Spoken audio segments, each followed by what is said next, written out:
يا ستير يا رب، بقى في ناس بالشكل ده؟ الغل والحقد مليهم للدرجة دي؟ باعوا دنيتهم وآخرتهم علشان إيه؟ علشان نصيب ربنا ما كتبهوش ليهم. صحيح يا ولاد، اللي يعيش ياما يشوف. وعلى رأي اللي قال: احذر الغريب مرة والقريب 1000 مرة. سبحان الله، ربنا قال في كتابه العزيز: ويمكرون، وقال برضو: ويمكر الله. يعني هم بيخططوا ويدبروا، وربنا حكمه هو اللي بينفذ. وبرضو ربنا أوقات كتير بينور بصائر عباده ويكشف لهم حقيقة الناس، زي ما هنشوف النهاردة. بس قبل ما نبدأ قصتنا، حابة أفكركم لو القصة عجبتكم ما تنسوش اللايك والشير مع أصحابكم علشان نكبر ونستمر بيكم. واللي لسه ما اشتركش في القناة اشترك بسرعة وفعل زر الجرس على الكل علشان يوصل لكم منا كل جديد. ويلا نقول بسم الله ونبدأ قصتنا.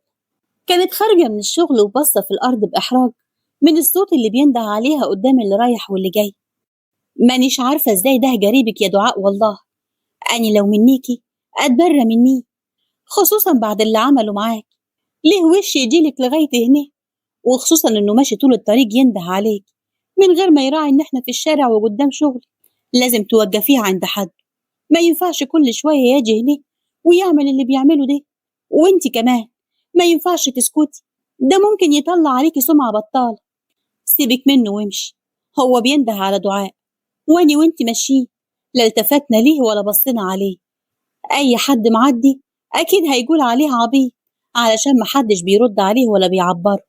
وبعدين لو وقفت له هبقى أكيد بديله فرصة عشان يكلمني، لولا إن أبويا قالي الضفر ما يطلعش من لحم. وبعدين هو فكره يعني لما يعمل كده ويطلب إن أسامحه قدام الخلق أني هتحرج ووافق والناس هتتعاطف وياه؟ لا، ما يعرفنيش للأسف. ما يعرفش إن أعرف حاجات كتيرة عني يخليني مش بس أرفض أكلمه، لا، ده تخلي جدي وعمامي يكرشوه من البلد كلياتها ويتبروا مني، مش بس يكرشوه من الدار. عارفة يا دعاء، لينا كام سنة مع بعض في الكلية وفي السكن، وبخاف أسألك عن اللي حصل. إزاي يتجوز صاحبتك وجارتك وانتم مخطوبين وأهله وافقوا على كده، وبما فيهم جدك كمان؟ دعاء أخدت نفس طويل وخرجته بالراحة وردت عليها بصوت حزين وقالت: رغم وجعي وحزني أنا بحمد ربنا على اللي حصل. لو كنت عرفته لا قدر الله قبل ما وجعت الفاس في الراس وتم جوازي من سامح، أنا كنت اتجننت من اللي عرفته. لكن الحمد لله، وعسى أن تحبوا شيء وهو شر لكم. صحيح أنا اتوجعت وتعبت واتأثرت، بس في نفس الوقت حمدت ربنا وشكرته إنه نور بصيرتي، وببركة دعاء أمي وأبويا ليا ربنا بعد عني شرهم. وهم بنفسهم وجعوا بلسانهم على اللي عملوه وعلى تخطيطهم العفش ليا. بصي يا دعاء، أنا مش قصدي حاجة عفش، بس يعني اللي عملتيه فيهم كتير. أنا سمعت طرطيش كلامك ده إنك كنتي حرباية وياه. هو اللي تاخد حقها من ناس كانت رايدة ليها الشر تبقى حرباية؟ أنا مش عارفة الناس ليه بتحكم على بعضها من غير ما يتوكدوا من الحديث اللي سمعوه. أنا مش هنكر إني أخدت حقي مني، بس لا عملت حاجة عفشة ولا غضبت ربنا. تعرفي يا هبة المثل اللي بيقول: في الوش مراية وفي الجفس اللاية؟ أيوة أعرفه، بس ده ماله ومال الحديث عن اللي حصل؟ لأن ده حاجة قريبة من اللي حصل معايا بالظبط من كام سنة ولساته معايا لغاية دلوقتي. كيف ده؟ أنا مش فاهمة حاجة من كلامك دي. بصي يا هبة، القاهرة دي كبيرة جوي وزحمة جوي، وعلشان نعرف نعدي الناحية التانية هنقف لنا يام. يبقى بقى أحكيلك ونضيع وقت. بجد يا دعاء هتحكيلي على كل حاجة، حتى موضوع الباشمهندس إياه؟ بتفكريني ليه يا هبة؟ ده أنا لساتني محروجة من اللي حصل. بصراحة الراجل بقى وشه كيف الطماطم من الإحراج. ده جري من قدامك وهو بيرمح كيف الحرامي اللي سرق سريج. اسكتي يا هبة، أنا ناعية هم إن هاجي بكرة المستشفى بعد اللي حصل ده. لا، والمصيبة الأكبر إن الدكتور أحمد صمم إن أمسك الحالة وأتابعها بنفسي. طب بقول لك إيه، تعالي نقعد على الدكة اللي هناك دي لحد ما الدنيا تهدى والعربيات تقف شوية. وراحت معاها دعاء يقعدوا مع بعض. سيبك دلوقتي من الحديث عن الباشمهندس، انسي وخلينا في حكايتك ويا سامح ودعم. بصي يا بنت الناس، أنا ما أحبش حد يقاطعني في الحديث، يعني ما تسأليش عن حاجة ولا تقاطعيني غير لما أخلص حديثي الأول. زين؟ زين. بس يا خيتي يعني أكيد ما وعدكيش، أنا فضولية وأحب أفهم الحديث اللي بيتقال لي زين وبرواج، وأعرف إيه اللي حصل وكيف. خبراكي، خبراكي زين. وعشان كده هسمح لك تقاطعيني في الجزئية اللي عايزة تفهميها مني. أيوة كده، احكيلي، وعلى أقل من مهل، ما تفوتيش ولا فتفوت. حكايتي طويلة بس هختصر في جزء كده ما يهمكيش. هحكي لك من اليوم اللي عرفت قد إيه ربنا بيحبني ووقف معاي. أنا حكايتي بدأت من آخر سنة في المدرسة في سنة من 8 سنين، وقتها كنت في تالتة سنة. المهم طلعت الأولى في امتحان الشهر على تالتة ثانوي، والمدرسين كرموني وعملوا حفلة بسيطة للأوائل. يومها وأنا خارجة من المدرسة وماشية ويا زميلتي في الفصل في الطريق، لقيت يا دعاء، ردي عليا يا بيت. ايه يا اختي، ما بقيناش قد المجام ولا ايه؟ بنادي عليكي ليا ساعة وانتي عاملة ودن من طين وودن من عجين، وشفتي روحك علينا ولا كأننا بنات عمك وعمتك؟ ولا أنا كلامي فيه حاجة غلط يا حسنات؟ عندك حج يا سهام، دعاء اتغيرت علينا، كل ده عشان شهادة تقدير وقلم حبر هدية. شكل بنت خالك ما شافتش قلم حبر قبل كده. عندك حج يا حسنات، وهي هتشوف الأقلام الحبر فين؟ ده الوكل اللي هو الوكل ما بيجيلهمش في دارها. نسيتي؟ نسيتي الخميس اللي فات وقت الغد أختها سعاد كانت بتاكل كيف اللي بياكل في آخر زاد. أيوة أيوة، كانت مفجوعة كأنها ما شافتش وكل ليها سنة في دارها. يبقى ما تزعليش لما أختها تشوف حالها علين علشان ورقة وقلم. ساعتها دعاء لفت لهم ورفعت إيديها ونزلت على وش سهام بالقلم وزقتها ومسكت حسنات من ياقة بلوزتها. أختي مش مفجوعة ولا جعانة في ضرب، أبويا بيوكلنا أحسن وكل بعرق جبين ومش حارمنا من أيتها حاجة. المفجوعة دي انتي وسهام. ولا نسيتوا لما جدتي وعمتي دخلوا عليكم المطبخ وانتوا بتلحسوا حلة الطبيخ اللي أمي عاملاها بإيديها، ولما جدتي زعجت ليكم قلت لها من حلاوة الوكل ما قدرتوش تقاوموه؟ على فكرة كل الكلام اللي قلتوه ده هيكون عند جدتي وجدي وعمامي كمان، واستلجوا وعدكم بقى. خبر ايه يا دعاء، احنا بنهزروا معاكي. اكمني يعني انت من وقت ما طلعتي الأولى وكل الفصل سجفلك شفتي روحك علين وبنده عليكي مش بترد، وكأنك مركبة عجل في رجلك وبترمحي رمح. أولا أنا ما ردتش عشان وأنا طالعة من المدرسة شفت صبيان واقفين بره المدرسة وانتوا بتندهوا عليا وبتقول يا بنت يا دعاء. مش لو كنت اتضيرت ورديت عليكم مش كانوا شافوني وعرفوا إن أنا اللي اسمي دعاء؟ أنا مديت بخطوتي عشان أبعد عني وما خلوهمش يعرفوا اسمي، لكن انتم سووا ضميركم عايفش، والحمد لله إن ربنا كشفكم قدامي عشان أعرف نيتكم الوحشة دي وأعرف انتوا قد إيه بتكرهونا وأبعد عنيكم. بعد ما سمعت بوداني اللي انتوا بتقولوه أنا بقى مش رايدة أشوفكم تاني ولا أعرفكم تاني. وسابتهم دعاء ومشي. يا وجعتني يا سهام، لو جالت الحديد دي قدام جدي وعمامي هيطينوا عشت. لا والشندلة الأكبر كمان لما سامح أخويا يضرب. طب وسي سامح يشندلك ليه وهو حشر نفسه ليه في أي حاجة تخص دعاء؟ مش في مجام خطيبته وبعد الامتحانات هيعجدوا عجدهم وتروح وياها الجامعة في مصر؟ البت دي حظها كيف النار، كل حاجة حلوة ليه، جمال وشطارة، وكمان هتروح مصر وتخش الجامعة وفوق كل دي تتجوز سامح؟ ده لا يمكن أبدا. ومن متى أمك بتحبها عشان توافق تجوزها سامح؟ ليك حاج يا سهام، دعاء دي كيف القطر السريع بيجش كل اللي في طريقه لحد ما يوصل المحطة الأخيرة وهو ربحان كل حاجة. يا بوي أني هطج ومخي هيفط من راسي. بقى دي تدخل الجامعة في القاهرة وتتجوز أخويا مهندس ديكور جد الدنيا، وإحنا هنا نتجوز رجالة ما بيفكوش الخط. وبعدين مين اللي قالك إن أمي موافقة على الجواز؟ دي خربت الدنيا وقت ما أبويا جه وخبرها وقال لها إن جدي خطب دعاء لسام وجاروا الفاتحة ويا عم صوتها كان جايب آخر الدار. بس أبويا بقى قال إن جدي هو اللي شرط بكده شرط تقسيم الأرض والمصنع بين أبويا وعمامي وعماتي. وانت عارفة بقى جدي رايد يجوز بنات العيلة كلهم في حياة عين. علشان كده قال نبدأ بسمح ودعاء. وليه ما كنش أنا؟ وكمان انت خبرة ان نعمة بنت خالتي روحها في سمح من زمان، وانها صاحبة المدعوجة اللي اسمها دعاء. علشان كده وهو ده اللي نفسنا فيه. قصدي يعني ان امي جومت الدنيا علشان تقول ان ضفر نعمة بنت خالي برجب الدعاء. بس كلام في سرك كده، أنا حاسة إن أمي اليومين دول بتخطط لحاجة ويا سامح، وتجربة كده سامح مبسوط من اللي أمي رايداه منه. طب وإنتي بقى رايدة مين بالظبط؟ أني ولا نعم؟ أها، إنتي طبعا يا سهام، إنتي صاحبتي وحبيبتي. بس أنا كلامي لا هيودي ولا يجي. أمي وسامح سرهم مع بعض. طب وما تعرفيش إيه اللي مرة خالي بترسم له ويا سامح؟ لا، أمي ما بتجيبش سيرة نهائي قدامنا. بتاخده وتخش الأوضة وتقفل وراها بالترباس، وبيقعدوا يتوشوشوا وما بنسمعش ليهم نفس. حلو، يبقى هنسمع خبر زين قريب بقى. اسمعيني زين يا حسنات، خلينا في المهم دلوقتي. خلينا نفكر نقلب الترابيزة عليها ازاي. لو قالت لجدي على اللي حصل ده ما قدامناش غير حل واحد.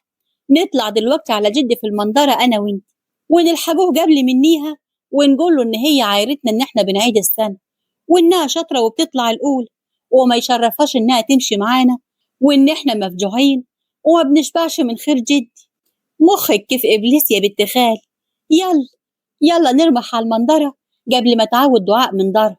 لا، إحنا مش هنروح دلوقتي، هنروح لأمي الأول نقول لها كل حاجة ونبهروا الحكاية حبتين، وبعدها نقول لجدي كده ولا كده دعاء مش هتيجي غير المسا مع عم. مش قلتلك عاتك في إبليس يا بنت خالي؟ بين. ولسه يا بنتي يا سهام، انتي وحديتك لعمتي واني وحديتي لأمي ولسام. ووصلوا البيت، وأول ما دخلوا البيت حسنات ندهت على أمها وهي بتبكي. الحقيني يام. مالك يا ضناي؟ حصل ايه؟ بتبكي كده ليه يا بيت؟ دعاء يما دعاء. بقى خلعتيني وقلبي كان هيقف من الخرع، وفي الآخر تقولي دعاء. حصل لها ايه تن البرك دي؟ مش هي اللي حصل لها يم. أني اللي هروح في شربة مية، أني وسهام بنت عمتي مرزوقة من تحت راس دعاء يم. يا مصيبتي، حصل ايه يا بيت؟ وبنت المحروجين دي عملت لكم ايه؟ وانا اروح اطين عيشتها. شفت حالها عليا انا وسهام عشان طلعت الاولانيه في امتحان الشهر، والنظر كرمها في المدرسه. ولما رحنا لها نباركلها بصت لنا من فوق لتحت وقالت ما يشرفهاش انها تقف ويانا، هي الاولى على المدرسه. لكن احنا ساكتين وعايدين السنه، ويا ريت وقفت على كده يما وبس. دي هنتنا وهزجتنا. وليه وليه استنيناه. وجات وقت المروح أول ما شافت شباب واقفين قدام المدرسة نزلت تهزيك فين. ولما قلنا لها عيب كده يا دعاء، في شباب واقفين، بلاش تعلي صوتك وتقلي منينا، ردحت لنا يم وقالت لنا كيف أعمل اللي أعمله وأقول اللي أنا عايزة أقوله في أي وقت وفي أي مكان. ويا ريتها وقفت على كده وبس، لقيناها بتقول لنا يا مفاجيع اليوم اللي أمها بتعمل الوكل فيه بنلحسوا الحلل من حلاوة أكلها، وإن جدي وجدتي ما بياكلوش غير من تحت إيديها وبس، وإن لولا عمي وتعبه في الشغل كان الشغل خرب من إهمال أبويا وخالي. وسكتوا لها كيف قللت الرباية دي؟ ما باركتوش عليها ليه انتي وسهام وسففتوها التراب، بدل ما انتي جاياني عمالة تبكي كده وتجهريني بحديثك دي؟ كيف يما نضربوها قدام الخلق غير إنها لهت، وبقينا مش قادرين ننتج من كتر الإحراج قدام المدرسة والعالم اللي كانت رايحة وجاي. وكمان ما كفهاش كل اللي قالته دي، لا، دي قالت هتقول لجدي إن إحنا وقفناها في السكة واتريقنا عليها وعلى عم. أيوة تعملها، ما هي تربية خطافة الرجال، هتجيبه من بره يعني؟ أنا خايفة يم، جدي أكيد هيطين عشتنا لو قالت له الكلام دي. تعملها فعل، ما هو جدك عقله خف على كبر، وبقى أحمد وبناته هم اللي على الحج. بس خليها تنطق بحرف واحد كده، والله لخلي سامح يفسخ الخطوبة ونوقف حالها. أيوة يم، خلي سامح يرن عليها ويقول لها لو نطقت بحرف واحد لجدي هيفسخ الخطوبة. لا يا بيت، اكده كل اللي بخطط له من سنين هيضيع. أنا هخليه يكلمها ويستعجل في اللي طلبته مني. إلا إيه هو اللي انت طلبتيه بس يم؟ مالكيش صالح انت، ادخلي بسرعة على أوضتك قبل ما أبوكي يجي من بره، وإياكي تنطقي بحرف واحد قدام. دخلت حسنات بفرحة الأوضة واتصلت على سهام. بنتي يا سهام، عملتي إيه ويا عمتي؟ ولا حاجة يا أختي، عمتك بتقول دعاء عمرها ما جاي لحاجة الجد، هي بس كانت بتخوفكم، وتاني مرة ابقوا خلوا بالكم من الحديث وياها. قال لها قوليلي عمتي قالتلك إيه؟ لا يا أختي، أنا أمي صدقتني، ودلوقتي بتتكلم مع سامح في التليفون عشان تخليه ينفذ اتفاقها وياه. اللي هو إيه بقى؟ قوليلي يا بنتي يا حسنات. أمي كرشتني يا أختي ودخلت أوضتها تتحدث وياه، أما عمتي دي عليها حاجات وانتي يا خايبة مش عارفة تقفي عند الباب تسمعيهم. يا لهوي، انتي عاوزاني اتصنت على أمي؟ رايدة تجيبي أجلي ولا إيه؟ وطي حسك يا بهيم، مش تصنيت ولا حاجة، إحنا نعرف بس هم ناويين على إيه عشان نساعدهم من بعيد لبعيد. لا، خلينا بعيد يا بيت، إحنا نفدنا منيها بشوقك، مع إني عارفة إنك دلوقتي هتموتي وتعرفي هم ناويين على إيه. رايحة أهو هي اللي تنشك، مش هتحلي عني. اكفري دلوقتي على ما أروح أسمعهم هما بيقولوا إيه. قبل ما نعمة بنت خالي تيجي على هنا بعتتلي رسالة على الواتساب بتقولي إنها هتيجي تقعد معايا شوية، تلاقيها جاية عشان تعرف أخبار عن سامح. أنا مش عارفة البت دي هي ما عندهاش دم ولا إيه. على العموم كفاية دلوقتي، وأنا هجيك لما نشوف آخرتها إيه مع نعمة دي كمان. وراحت حسنات على باب أوضة أمها علشان تتصنت وتسمع بيقولوا إيه. وبعد شوية الباب خبط، جريت حسنات من عند باب الأوضة وراحت تفتح الباب، لقيتها سهام، خدتها ودخلتها على أوضتها. وبعد ما دخلت بدقيقة نعمة جت وخبطت على الباب وفتحت لها أم حسنات. كيفك يا عمة وكيف خال؟ اتوحشتكم جوي. زينة يا حبيبتي زين، انت اللي كيفك وكيف أمك وأبوك؟ زينين والحمد لله، وبيسلموا عليك، وجدتي بتقولك بجزوريها عشان اتوحشتك جوي. أمال فين حسنات يا عم؟ في أوضتها. بقولك إيه يا نعم، ابقي عدي عليا وانتي راجعة داركم، هسلم على حسنات واعرف منها ايه اللي حصل في المدرسة النهاردة وهمشي على طول. وراحت نعمة على باب أوضة حسنات ووقفت مصدومة من اللي بتسمعه من ورا الباب. كيف الحديد دي يعني؟ مرات خالي وافقت على الجوازة وسامح هيتجوز دعاء في الأجازة؟ أنا مش مصدقة، عقلي مش قادر يستوعب. يا ناري، بقى دعاء بنت نعمات الفلاح تتجوز أحلى واحد في العيلة وكمان تروح الجامعة على الجاهز. البت دي ايه، حظها زي النار ولا ايه؟ دي لو امها جريالها عند شيخ مش هتبقى كده. يعني انت شايفاها وافقت جوي، ناسيه ان شرطها وشرط عم الجواز بعد ما تخلص الجامعه، او على الاقل في تالتة جامعه. كملي كملي يا اخرة صبر. سمعتيهم قالوا ايه تاني؟ حطي يدك على قلبك يا اختي. حسنات، اخلصي بدل ما اطلع النار اللي شابه في قلبي عليك انت. خبر ايه يا سهام، انت هتتعصبي عليا؟ بقولك ايه يا اختي، بلاش اتحدث احسن. خلاص ما تتحدثيش، واني كمان مش هديك الجواب الجديد من حبيب القلب. بجد يا سهام، مصطفى شيع جواب معاكي؟ اهو معاي. الواد ما صدق لقاني معديه جردرهم وطلعه من جيبه وقال لي بقالي اسبوع مش عارف يديهولك قدام المدرسه.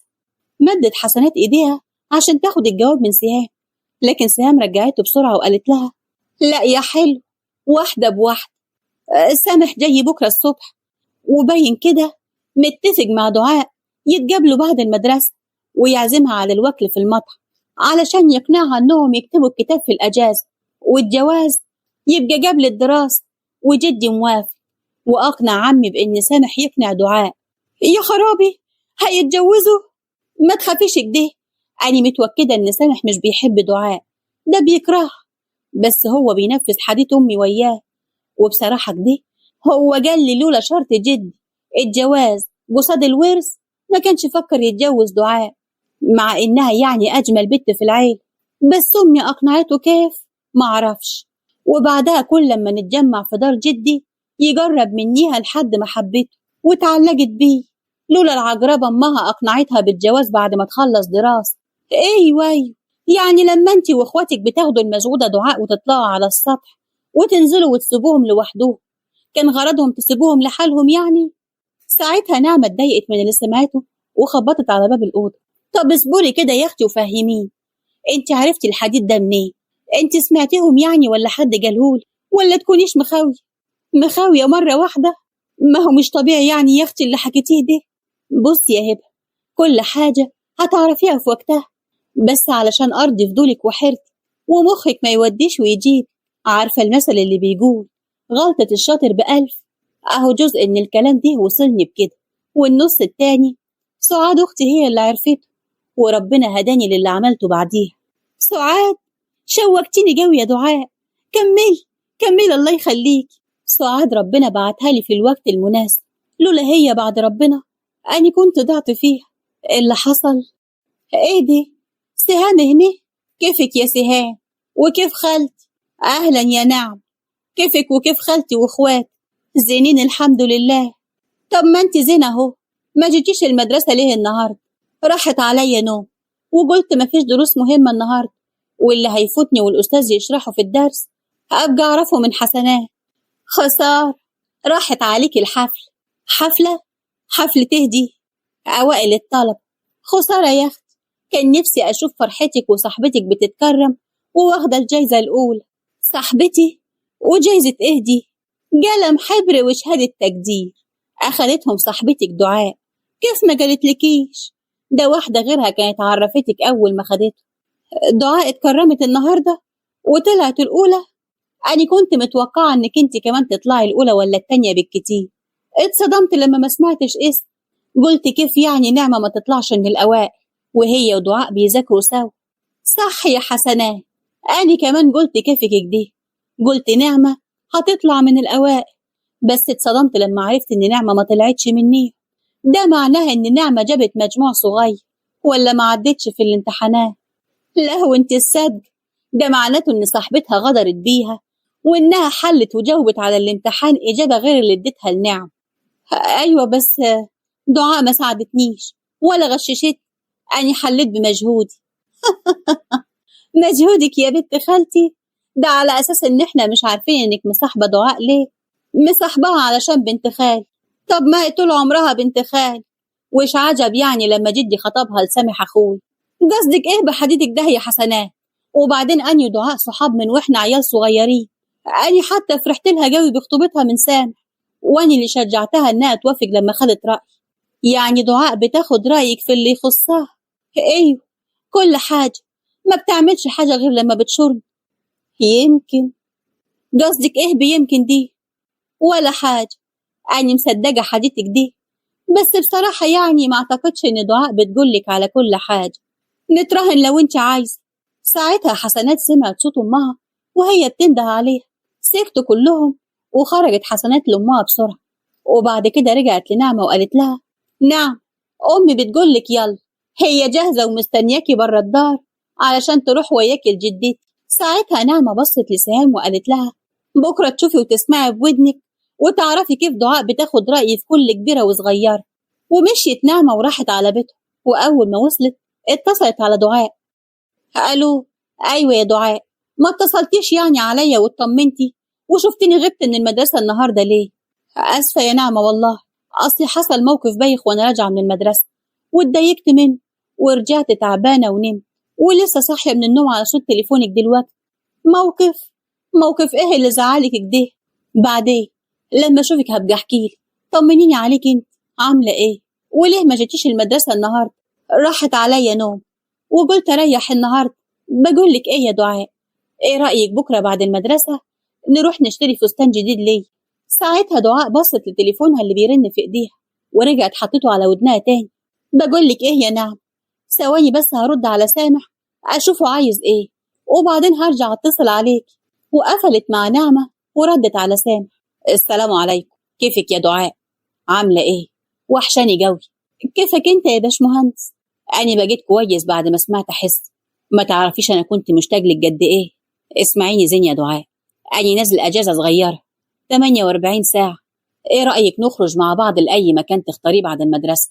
أنا هستأذن من عمي وهستناكي بالعربية قدام المدرسة عشان خاطري توافقي. أنا جوايا كلام كتير قوي عايزة أقولهولك. موافقة، بس الأول أبويا وجدي يوافقوا. ما تقلقيش، أنا هستأذنه هو وجدي، ولو حابة جدي يقولك بنفسه عشان تصدقي أنا ما عنديش مانع. لا يا سامح، أنا مصدقاك يا واد عم، خلاص، يبقى بكرة بعد المدرسة هتلاقيني واقف قريب من المدرسة. ماشي يا واد عم، تصبح على خير. وقفلت الاتصال مع ابن عمها، وأول ما قفلت لقيت نعمة بتتصل عليها. كل ده يا دعاء بتتحدثي ويا سامح؟ ايه يا نعم، ده هما 5 دقايق يا دوب، قفلت معاه انت اتصلتي على طول. المهم زي ما اتفقنا هتنزلي ويايا نشتري الفستان. معلش يا نعم، بلاش بكرة، بس اوعدك الاسبوع الجاي هنزل وياكي. اصل سامح نازل بكرة اجازة، وهيعدي عليا بعد المدرسة يرجعني الدار، وشكله كده هيعزمني على الوقت. كده يا دعاء؟ ماشي، روحي مع سامح، وانا بقى ما يهمكيش زعل. متشكرة قوي يا صاحبتي. ايه بس يا نعم، زعلتي ليه؟ طب انا عندي فكرة، ايه رأيك بعد بكرة ننزل نجيب كل حاجة انت عايزاها؟ لا يا اخت، بشوقي. شوفي يا دعاء، انت قبل ما تكوني بنت خالي فانت صاحبتي، وواجب عليا انصح. تنصحيني؟ ايه، وبرضه زي ما انت عايزة، تقبليها ترفضيها، بشوقي. هو في ايه يا نعم؟ جلكتين. اسمعي مني، بلاه المشوار ده هو يا سام. طب وبلاه ليه يا نعم؟ اصل انا يعني خايفة عليكي، لو حد من المدرسة شافك وانت بتركبي وياها العربية، ولا انتم قاعدين لحالكم في حتة، هيقول عليكي ايه؟ وانت مش اي طالبة وخلاص، ده انت الاولى على المدرسة، وكل طلاب المدرسة عارفينك هما والمدرسين.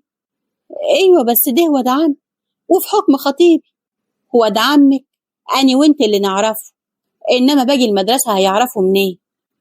المدرسة مش في بلدنا عشان اهلها يعرفوه، المدرسة في بلد غير بلد، واحنا هناك اغراب. طب وهنعمل ايه؟ واني مش هينفع اتصل بسامح دلوقتي علشان اقول له على الموضوع ده؟ لا، ما تعرفيهوش حاجة، ولا تقولي له اني كلمتك في ايات وحاجة. تعالي نفكر سوا هنوصلها له ازاي. طب ايه رأيك اقول لابوي يتصل عليه، ولا اقول لك ايه؟ ايه رأيك يستناني في اي مطعم بعيد عن المدرسة؟ لا لا لا، انت ضمك جاب لي حد هناك، وكمان هيقول عليكي ايه يعني؟ طب اتصرف ازاي في الوجعة دي؟ اقول لك انا، بلاها المدرسة بكرة، واني هستناه وافهمه انك تعبتي فجأة وروحتي عشان تستريحي. ايوه بس انا اخاف لا يزعل ولا يجي الدار ويعرف اني كويس. طب اقول، من اول ما تصحي من نومك اعملي نفسك تعبان ومش قادرة تصلبي طول، واني هعدي عليكي بعد المدرسة اقول لك على كل حاجة خدناها في المدرسة. ويلا، يلا سلام بقى، الوقت اتأخر وعايزة انام. وقفلت نعمة مع دعاء وسابتها غرقانة في تفكيرها، بتفكر في سامح وفي المدرسة اللي عمرها ما غابت عنها. وبعد تفكير طويل، كفاياك يا دعاء تفكير بقى، نعمة هتتصرف وهتجيلك بعد المدرسة، وهبقى اتأسف لسامح بعدين. وبعد تعب نامت وهي بتفكر، وصحيت الصبح على صوت أمها اللي كانت بتصحيها علشان المدرسة. عملت نفسها تعبانة. مالك يا بنتي، فيكي ايه؟ طب تعالي نروح للمستشفى نطمن عليك. لا يما، أني زين، أني بس تعبانة شوية ومرهقة من المذاكرة، أني هريح النهاردة، ومنها يعني أراجع كم حاجة كده علشان محتاجة أذاكرهم كويس. ماشي يا بنت، ارجعي نامي على بال ما أجهز الفطار، وبعد كده هنده عليك. لا يما، أني خلاص صحيت، أني هروح أصلي وأجهز الفطور وبعدها أذاكر شوية. قامت من نومها وصلت وراحت تجهز الفطار، وكل ده وعقلها مش فيها. كل 5 دقايق تبص في التليفون مستنية سامح يتصل أو يبعت رسالة، ولما لقت مفيش فايدة قعدت تذاكر. ولما دعاء بتمسك الكتاب وتذاكر وتندمج في المذاكرة بتنسى العالم باللي فيه. وعدى اليوم وقرب المغرب يأذن، ونعمة ما جاتش ولا اتصل، وسامح هو كمان لا اتصل يطمن عليها ولا جه البيت عندهم. اخواتها المتجوزين جم عندهم البيت واندمجت معاهم، ونسيت خالص تتصل بنعمة أو سامح. وكانوا في اليوم ده اخواتها بايتين عندهم، سهرت معاهم ونام. وتاني يوم الصبح صحيت من النوم وهي بتفكر وبتكلم نفسها. في ايه يا نعم؟ مش بعادة يعني ما تتصليش ترغي زي كل يوم؟ ولا حتى قالت لي حصل ايه واني كنت ناسية ان النهاردة الجمعة؟ ده حتى سامح لا اتصل ولا سأل. معقول؟ معقول يكون زعل؟ طب اتصل على نعمة ولا اعمل ايه؟ اني هتصل عليها وامري لله، اعرف منها ايه اللي حصل بالظبط. أيوة يا نعم. فينك يا أختي؟ من صباحية ربنا وأنا قاعدة مستنياك، عايزاكي تيجي تقوليلي إيه اللي حصل ويا سامح لما عارف إنني تعبان. يوه يا دعاء، مش قادرة تصبري لحد ما اتصل عليكي؟ جومتيني من أحلى نوم. أنا مستنياكي من امبارح ودلوقتي بتقوليلي نايمة؟ معقولة يا نعمة ده ردك علي؟ وأنا اللي قاعدة مستنياكي على نار عشان تحكيلي إيه اللي حصل مع سامح وتقوليلي إذا كان زعل ولا لأ. فهميني يا أختي، قلبي قلبني عليه. طمني قلبك يا أختي، ما حصلش حاجة. أنا قلت له زي ما اتفقت وياك، هو يعني زعل شوي بس أنا أقنعته إنك تعبان. طب وليه ما تكلمش وياي لحد دلوقتي؟ وكل ما اتصل عليه يديني مشغول يا مغلق، تلاقيه بيكلم حد من صحابه ولا ناي. طب إيه رأيك يا نعم؟ أنا بفكر اتصل على حسنات أسألها عليه، ولا أروح عندهم الدار بأي حجة واطمن عليه واعتذر منه. لا، اوعاكي تعملي كده. ليه بس؟ ده باينه زعلان واني كمان قلقانة عليه، بقالي كتير ما شفتهوش. يا خايبة، رايدة تضيعي كل اللي عملته لما يشوفك واقفة قدامه. أضيع إيه؟ مش فاهمة قصدي يعني هيعرف إن إحنا ضحكنا عليه وإنك زينة وكويسة. وبعدين تعالي هنا، من متى وإنتي بتروحي دار؟ وفيها إيه يا نعم؟ دار عم وزورهم أي وقت. وإيش عجب بقى النهاردة وسامح هناك؟ شوفي بقى مرات خالي والبنات هيقولوا عليكي إيه لما تروحي حداهم الساعات. طب دبريه، أنا مش عارفة أعمل إيه. أنا عايزة أطمن عليه، قلبي قلقني عليه خالص، حاسة إن في حاجة. يوه يا دعاء، أنت لحوحة قوي. الرجالة ما يحبوش البت الخفيف، اتجالي عليه، بلاها الخفة اللي انت فيها دي. أنا لو منك أنا اللي أخد على خاطري وما تحددش وياه. وأخد على خاطري ليه طيب؟ وأنا اللي المفروض أتحدد وياه وأعتذر منه. مش المفروض عارف إنك تعبانة؟ كان رمح لحد عندك يطمن عليك، ولا أجله يتصل ولا يبعتلك رسالة. أنا لو منك ما عبروش، ولو اتصل ما ردش عليه. وفضلت نعمة تتكلم معاها وتقنعها بكلامها، واقتنع الدعاء بكلامها. يلا بقى سلام، عاوزة انام. طب قولي الأول، أخدتوا إيه في المدرسة امبارح؟ والأساتذة قالوا إيه؟ بقولك إيه يا دعاء، بلاش تروحي بكرة كمان المدرسة، وهفهمك بكرة بعد المدرسة. هعدي عليكي وأقولك كل حاجة. يلا بقى سلام واقفلي من عندي. وقبل ما تقفل سمعتها بتتكلم وبتقول: معلش اتأخرت عليك على ما بتتحدتي ويا مين يا خي؟ انت اتجنتي اياك؟ اهدي، هو انت لسه ما قفلتيش؟ قصدي يعني أنا بكلم السرير، هكلم مين غيره؟ لا، ده انت حالتك صعبة جوي، بتتكلمي ويا السرير. سلام بقى يا دعاء، انت رغاية جوي وانا عايزة انام. دعاء بصت لتليفونها باستغراب وكلمت نفسها: هو في ايه؟ نعمة قفلت في وش التليفون، وطول ما احنا بنتكلم عاوزة تخلص المكالمة بسرعة، مش بعدتها يعني. وكل كوم وحكاية كلامها للسرير دي كوم تاني. يلا بكرة أشوفها وأعرف منها كل حاجة. طب وسامح هعمل إيه بس وياه؟ هعمل إيه يعني؟ نعمة عندها حق، المفروض هو اللي يجي يكلمني ويطمن علي. وعدى يوم الجمعة، وآخر اليوم اتجمعنا في بيت جدي، وسامح كان متغير، ما كانش بعته، وكانت كل لما عينه تيجي في عينيا يبعدها وكأنه زعلان مني. أني قلبي ما طوعنيش، شاورت له ورحت الحسنات وغالية والبنات، وقلت لهم إنني طالعة السطح أوكل الحمام، مين جاي وياي؟ سبقتهم وطلعت، وفضلت وقت ومحدش جه وراي.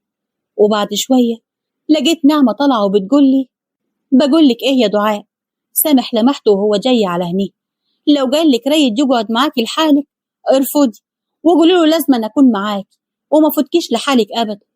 ليه بس يا نعم؟ هو سامح غريب، ده خطيب، وغيرك ده هو واد عم.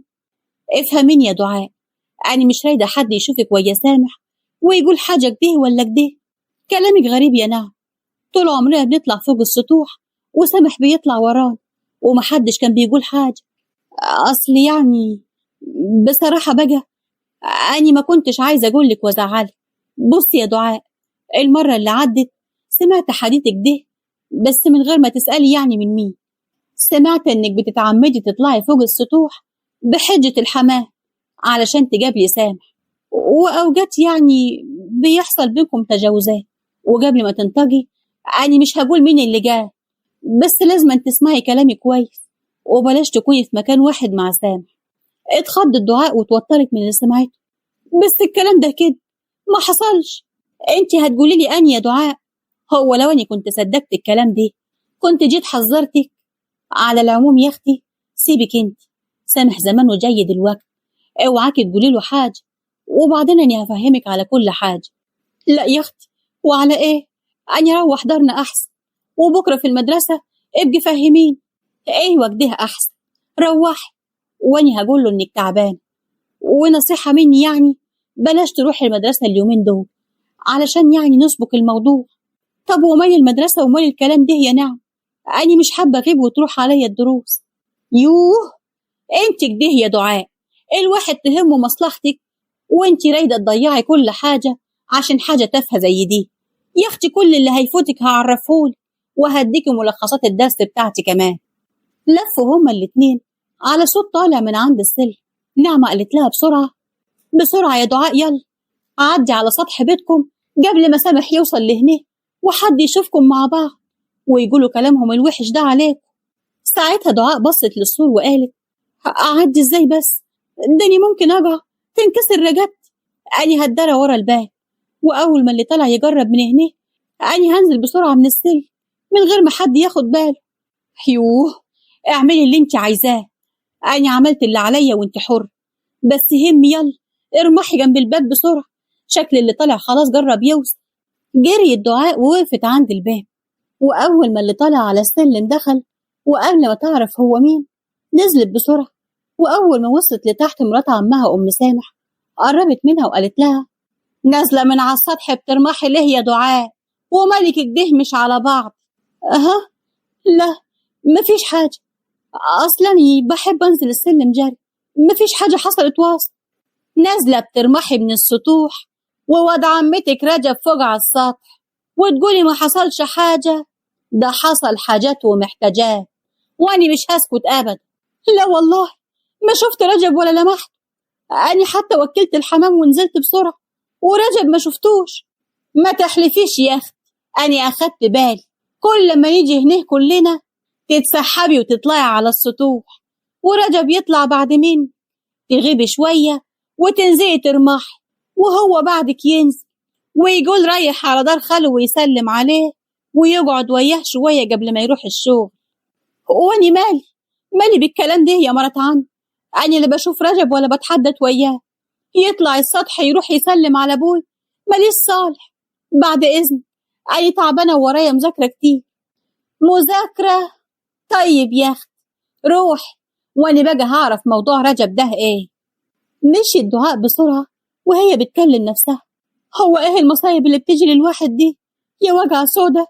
ده كده كلام نعمة صح، ده كده فيه كلام داير علي، بس مش علي أني وسامح، ده علي أني ورجب وأني اللي هروح بينهم في الرجلين. منك لله يا رجب، منك لله لو أنت اللي كنت بتعمل كده. رجعت دعاء على البيت ودخلت أوضتها، رمت نفسها على السرير وانهارت من العياط.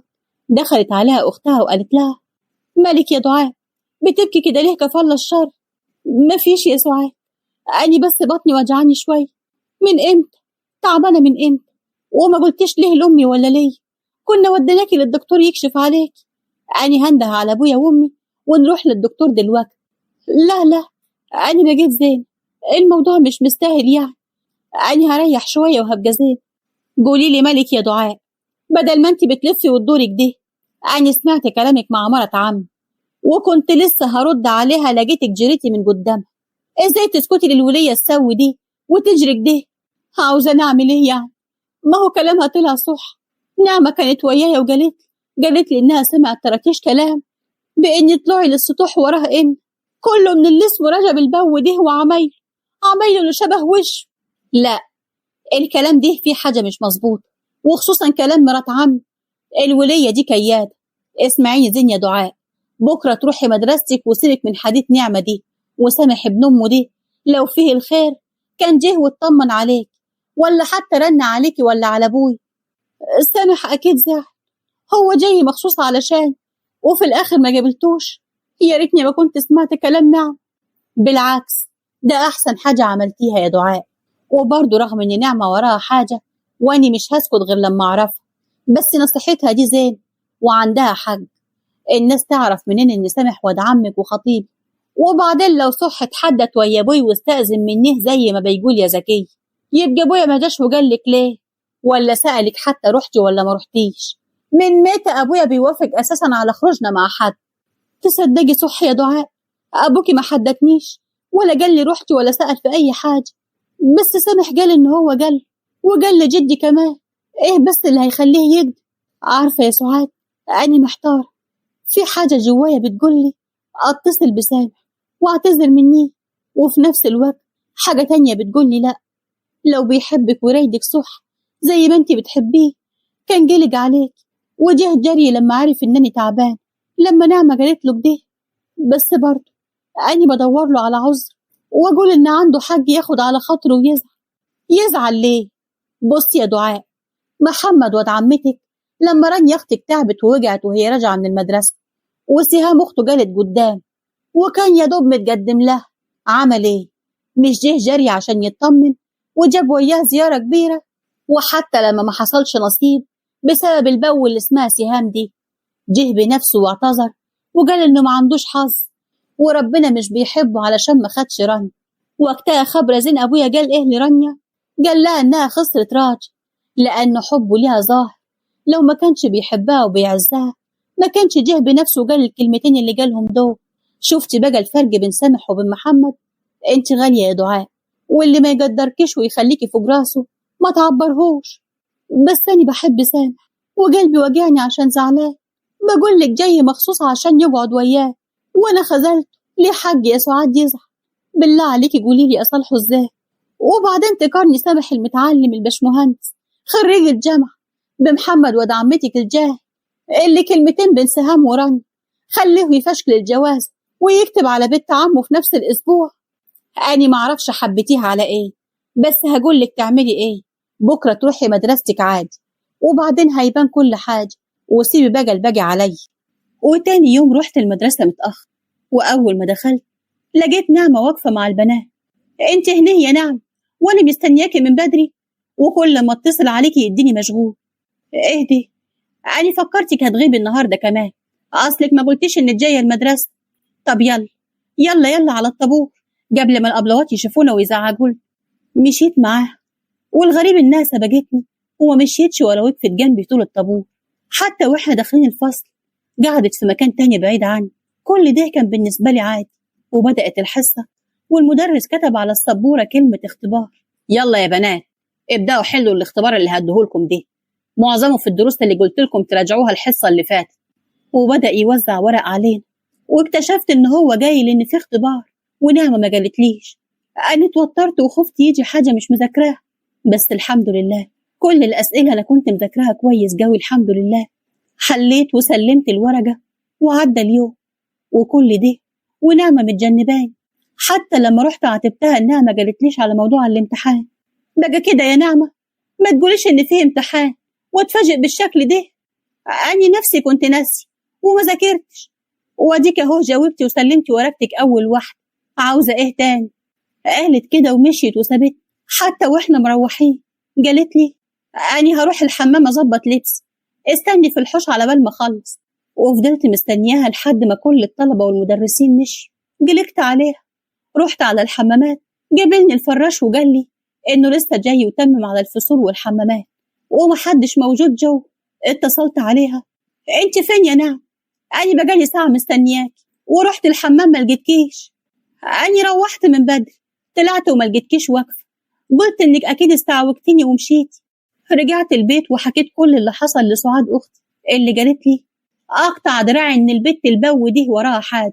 بص يا دعاء، أنا الفار بيلعب في عيبي وبيقول لي إن في سر، والسر ده بدايته في دار عمي، وعشان نعرفه لازم ندخل دار عمي، وأنا بقى هعرف لك كل حاجة. بس انت ما تفكريش كتير وانتبهي لدروسك ومذاكرتك وحلمك انك تبقي دكتور. بس سامح قال لي مرة انه رافض موضوع الطب ده، وقال لي ما عندهوش مانع ان ندرس في اي كلية تانية، لكن الطب 7 سنين والاتفاق على الجواز مني هيبقى بعد الكلية، يعني 7 سنين كتير وهو مستعجل. بقى تتنازلي عن حلمك عشان الجواز؟ لا يا دعاء، انت مش طبيعية يا اختي. امال لو كان سامح زين وياك؟ بحبه يا سعاد يا اختي، من وقت ما اتخطبت له وانا قلبي حب، وبعدين هو كمان يتحب. ده احسن واحد في العيلة واحسنهم علام كمان، وقف قدام الكل وقال اكمل علام في الجامعة اللي حبيبها، يبقى ما حبوش ازاي بس؟ وبعدين خوفوا عليا اتعطل عن مذاكرتي وما بيتصلش كل شوية عشان ما تعطلش، وخصوصا يعني دي شهادة. بعد كل ده عايزاني ما احبهوش واضحي بالكلية عشانه؟ بصي يا اختي، مع اني مش شايفة حبه ده ولا مقتنعة بيه، بس اوعاكي يا دعاء تضحي بحلمك عشان راجل. اني وراني يا اختك اكبر مثال ليك، وشايفة حل. الحب زي، بس العلام احسن. واعملي حسابك اتفه مشكلة ما بينكم هتندمي انك سبت حلمك عشان. وبعدين سيبك من الكلام ده كله، وفكري معايا ليه نعمة ما جالتلكيش على الامتحان. وكمان سام ده حسب كلامك يعني انه واخد اجازة صغيرة، وليه 3 ايام هنا في البلد، وكل يوم رايح جاي بالعربية.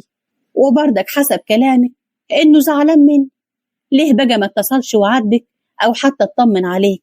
مش عارفة. ومستغربة برضو نعمة ليه ما قالتليش رد فعله لما قالت له اني تعبان. اهو ده بقى يؤكد انه فيه واني بقى اللي هعرفها. ومن هنا لغاية ما اعرفها شدي حيلك انت في المذاكرة، وبلاش تروحي المدرسة خلاص، كلها 2 شهر والامتحان على الابواب. طب قوليلي هتعملي ايه؟ فهميني في الاول. حسنات هو في غيرها؟ السر كله معاها، ما لقيتيش غير سيئات دي؟ ده هي وسهام يتيجوا العمى ولا يتيجون. سهام واني عارفة بتكرهك ليه، ودي اخرتها سودا ان شاء الله. لكن حسنات ما بتكرهكيش، هي غيورة، وسهام بتلعب على الناحية دي. وحسنات كلمة بتجيبها وكلمة بتوديها، وهي خايبة، واني عارفة زين هخليها تتحدث وتقول كل اللي تعرفه، وخصوصا باللي اني اعرفه. وهو ايه دي اللي تعرفيه؟ سيبك انت، ما تشغليش مخك بكلام لا هيودي ولا هيجي. انت تشوفي مذاكرتك وتسيبي الباقي عليا. طيب اخر حاجة قبل ما تخرجي قوليلي اصلح سامح كيف؟ يا دي الخيب، اتصلي عليه يا اخرة صبري واعتذريله، وفكنا مني الحديث الماسخ دي. بس اوعاكي تبيني له انك مدلوجة عليه. وكمان لو جالك الطب والدراسة قولي له كل حاجة في وقتها حلو. دعاء بعد ما سعاد خلصت كلام وخرجت اتصلت بسامح اكتر من مرة، لكنه ما ردش عليها. بس في اخر مرة رد وقال لها ايوه يا دعاء، توك ما افتكرتي؟ اخيرا رديت يا سامح، انا قلقت عليك جوي. لا فيك الخير والله انك لسه فاكراني وبتجلجي عليا كمان يا ست دعاء. أنا خبرة إنك واخد على خاطرك مني، بس غصب عني يا واد عم. تعبت وما قدرتش أروح، وحاولت أعتذر لك يوم ما كنا عند جد وأنت ما اديتنيش فرصة. لا والله، وكمان جايبة الغلط عندي؟ ده بدل ما تتأسفي وتعتذري على الموقف البايخ اللي حطيتيني فيه قدام زمايلك في المدرسة وإنني مستنيك. لولا نعمة جت وقالت لي كنت فضلت مستني زي الله. ده انت حتى ما هنش عليكي تبعتي لي رسالة. أظن يعني ما كنتيش تعبانة للدرجة اللي تخليكي ما تبعتيش رسالة. بس خلاص أنا فهمت قصدك من اللي حصل ده، وعرفت قيمتي عندك يا بنت عمي. لا يا سامح ما تقولش كده، أنت غالي والله، وربنا يعلم قد إيه غلاوتك عندي. أنا أسف، صدقني غصب عني. واسأل نعم. أنا لا هسأل ولا يهمني أعرف. أنت باللي حصل ده وعدم اهتمامك ومراعاة شعوري يومها ما بقاش ليها لزوم أيتها حاجة، وقيمتي عندك عرفتها. ما هو بالعقلك دي لو انت مهتمة بيا كان أجل يوم ما كنا عند جدي جيتي وكلمتيني. ده انت حتى السلام ما هنش عليكي تسلمي علي، خليتي شكلي قدام الكل وحش جو، وكل الشباب أخدوني مجلتته. والله غلاوتك كبيرة جو يا سامح، انت خطيبي وواد عمي. بس خطيبك وواد عمك فين الغلاوة اللي بتقولي عليها؟ وبعدين لو أنا غالي كنت حاولت تكلميني يومها، مش تخليني مجلتك قدامهم. والله استنيتك على السطوح عشان اعتذر وانت اللي ما جيتش. اسأل نعمة ومرات عم، شافتني وانا نازلة من على السطح. انا مش بسأل حد يا دعاء ولا بدخل حد بنفسي. واعملي حسابي انا هعتبر اللي حصل ده ما حصلش، بس بعد كده لو لا مش هيبقى فيها مرة تانية يا واد عم. خلاص والله توب. طيب خلاص انا هعاود الشغل واول الشهر هاجي. ابقي اعملي حسابك بقى هتصل عليكي يومها ونتقابل، واديني بعرفك قبل منها باسبوعين اهو. ابقي زعليني يا دعاء بقى. وكمان طلوع من الدار وتروحي عند اخوالك وخالاتك ممنوع، حتى عند عماتي نفس الكلام، خصوصا عند نعم. ودار جدي ما تروحوش غير لما اكون هناك. رجب ما بيهمتش وبيرمح في الدار من غير خشة ولا حي. انت فاهمة؟ ايوه فاهمة يا سامح. كل اللي قلت عليه هعمله ان شاء الله. من دلوقتي هستنى اليوم اللي هتيجي فيها اجازة بفارغ الصبر. خلاص ماشي، انا هقفل دلوقتي عشان سايق العربية. توصل بالسلامة يا رب يا سامح. ابقى طمني عليك لما توصل بالسلامة. طب يلا سلام بقى دلوقتي، عشان جاي لي اتصال مهم بخصوص شغل. قفلت دعاء التليفون بفرحة إنها أخيرا صالحت سامح. قعدت على السرير وحضنت تليفونها وهي بتكلم نفسها. ياه يا سامح، أنا كان هيحصل لي حاجة لو ما كنتش كلمت. ده أنت طلع زعلك واعر جوي. بس عندي حاج برضه، عندي حاج ياخد على خاطره. بس إزاي نعمة سابته واقف قدام المدرسة وما قالتلهوش زي ما اتفقت معاي؟ أني لازم أفهم منها وأعرفها إنها كانت سبب زعل سامح مني. اتصلت دعاء على نعمة، لقيتها مشغول، وفضلت تحاول كتير تكلمها، لكن كل مرة بتتصل بتلاقيها مشغول. ايه دي؟ كل ده كلام في التليفون؟ وبعد ما يأست انها ترد عليها سابت التليفون وراحت تشوف المذاكرة اللي وراها. وعدى كام يوم ودعاء ما كانتش بتروح المدرسة وكانت بتذاكر في البيت. أما نعمة ما كانتش بتتصل عليها خالص. وفي يوم سعاد أختها جت لها الأوضة وسألتها عن أخبارها. عاملة إيه يا دعاء؟ وأخبار المذاكرة إيه؟ الحمد لله، عال العال. جربت أقفل المنهج، هما كام درس كده واقفين وياي، ونعمة كانت جايلالي إنها هتديني ملخصاتهم علشان أذاكرهم، بس كل ما اتصل عليها تليفونها يكون مشغول أو جرس ومحدش بيرد. ده لولا إن سامح منبه عليا ما أروحش دار عمتي أني كنت رحت شفت مالها، ليه يكون تليفونها بايظ. نعم سامح إيه؟ منعك من الخروج من الدار بصفته إيه يا أختي؟ خطيبي، وكلها فترة وهيبقى جوز. بقول لك إيه يا دعاء، سامح خطيبك ليه حاجة عليكي تسمعي كلام، لكن في حاجة تخصكم وبعد ما تكوني في دار، لكن يمنعك تزوري قرايبك وبيت جدك وانت في دار أبوكي، ده ما ينفعش وما يصحش. وبعدين كل العيلة خابرين إن رجب عينيه من مين وبيروح دار جدي ليه، ومرت عمي خبرة زين. مرت عمي خبرة؟ أمال يوم. بقول لك إيه، احكي لي كل حاجة واحدة واحدة. وحكيت لها كل حاجة حصل، كلامها مع نعمة على سطح البيت ساعة زيارتهم لجدهم، وكلام مرات عمها، واتصالها مع سامح. عارفة يا دعاء، انت رغم نباهتك وذكاوتك في العلام إلا إنك غبية جوي، غبية في تعاملك مع الناس. كل حاجة واضحة قدامك اهي وضوح الشمس. ونعمة دي ما تستاهلش تكون صاحبتي، ومرت عمك عارفين كرهها لين، وإن خطوبتك من سامح هي ما كانتش رايداها، لولا يمين جدي وخوفها على الورث كانت رفضت الجواز. وسامح والكل خبر إن الشورى شورة والرأي رأيها. وبعدين يا دعاء ما جاش في بالي ليه سامح ما بيجيش يزورك هنا في الدار زي أي واحد ما هو خاطب. ده عابد لما خطبني كان كل أسبوع يجي يزورني، ده غير اتصاله كل ليلة يطمن علي. ولو أسبوع ما جاش كان بيشيع أمه ولا حد من إخواته يزورنا ويطمن علينا. وسامح واد عم لا بيجي يزورك ولا بيتصل عليك. وبعدين ما جاش في بالك ليه دايما تليفون نعمة مشغول؟ وكمان ازاي تستحملي غياب صاحبتك؟ مش يمكن تكون عيانة ولا فيها حاجة أو زعلانة منيكي مثلا علشان ما بتسأليش عنيها؟ وحاجة كمان، سامح ليه ما جاش في بالك تتصلي عليه انتي وتطمني عليه؟ أصل سامح متفق معاي إني ما رنش عليه ولا هو يرن علي علشان مش رايد يعطلني عن المذاكرة. ونعمة برن عليها وبشيع لها رسايل على الواتساب بس هي ما بتردش علي. طب بقول لك ايه، ما ترني عليها كده يمكن ترد عليكي.